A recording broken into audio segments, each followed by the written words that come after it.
Hi everyone. So in this video, I would like to share my thoughts on a book that I read a couple of days back. The book title is Days at the Morisaki Bookshop. So let's begin.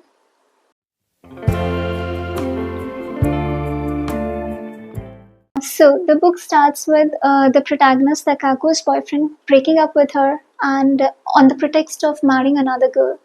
And Takako is now heartbroken and she decides to leave her job because she doesn't want to face her boyfriend after the breakup. So note that at this point of time, Takako's character is shown as someone who tries to run away from her problems.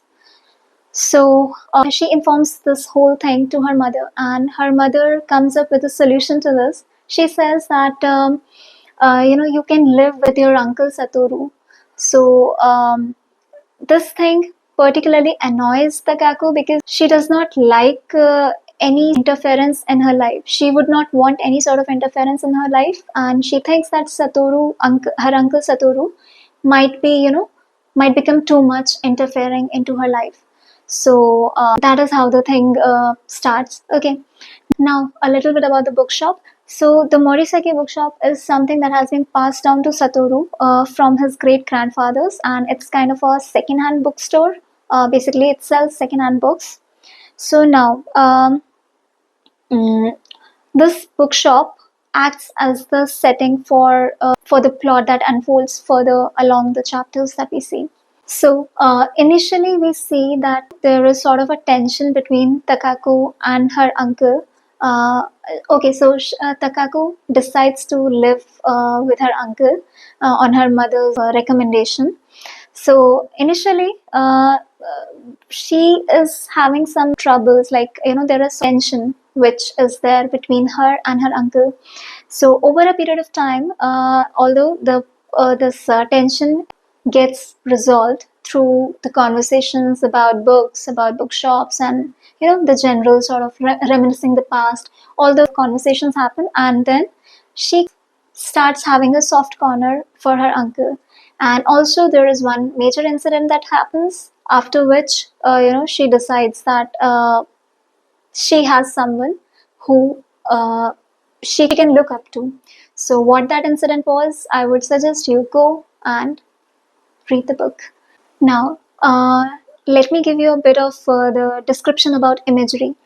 Talking of imagery, the author has done a brilliant job with creating the vivid descriptions of the streets of Jimboko, the neighborhood in which the Morisaki bookshop exists. And by the way, Jimboko neighborhood is shown as a neighborhood where lots of bookstores are present. So it's not just Morisaki bookshop, but lots of bookstores and book cafes, sort of things are there. Uh, so I was talking about imagery. So the imagery is so vivid that it's like you have stepped into the world of this bookstores, into the world of Jimboko neighborhood, and taking a walk with the protagonist Takako. It's like you can see the seasons passing by, seasons changing, and the you can feel the wind, you can feel the smell of books, smell of coffee, and experience that the moonlight falling on your face. And so that's the kind of vivid details that are there in the book. So I absolutely loved the imagery that has been that's present in this book.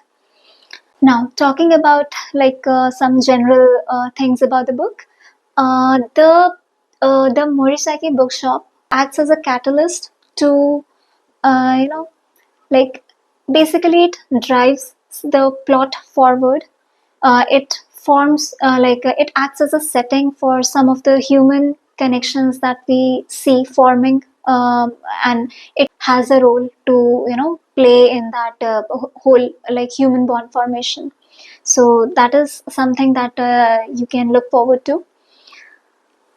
So I would say basically the book doesn't only deal with the books and the bookshops, but it also, like, one of the important aspect of this book is talking about human compassion, human bond. So that is something that the book deals with. Next, the book is full of beautiful quotes, like absolutely beautiful quotes, which, like maybe I'll prepare another video or maybe like a post in my community tab. You can check out the posts for this quotes from this book. Also, one thing that I absolutely loved in the book is the character evolution of Takako. So Takako's character has been shown as someone who like initially, if you remember, her character was shown as someone who kind of runs away from her problems, but not for long. Her character evolves and becomes someone who kind of faces her struggles head on, her difficulties head on. So that is something that you can look forward to. Then this book, as I mentioned in one of my previous reels, probably reels or shorts, that this book is, it has all those comfy vibes, feel good vibes. So it's something that you can look forward to. One thing that I can say with conviction about this particular book, that it's a book which you cannot hate. Like maybe you can say that the storyline was very simple and it is not very much. I mean, it's you might feel that it's not worth the hype that it has got, but you cannot hate this book or you cannot dislike this book. Maybe you might enjoy it less because you might have read something along similar lines and it does not meet your expectations, but still the content of the book, the story of the book is such that you won't hate.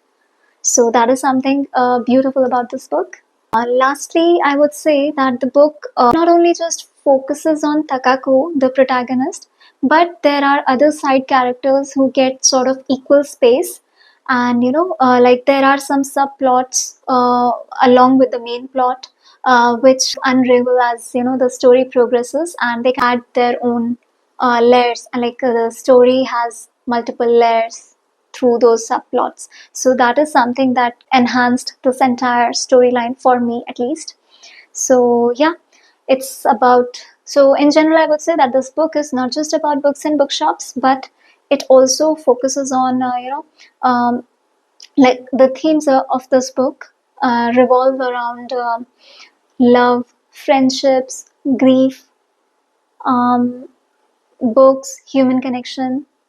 So yeah, almost all the uh, sort of all aspects it covers. So it's a great book. You can give it a read. It has been, I would say, my 5-star read. Along with What You Are Looking For Is in the Library, I always recommend that book, and now I'm recommending this book also. So yeah.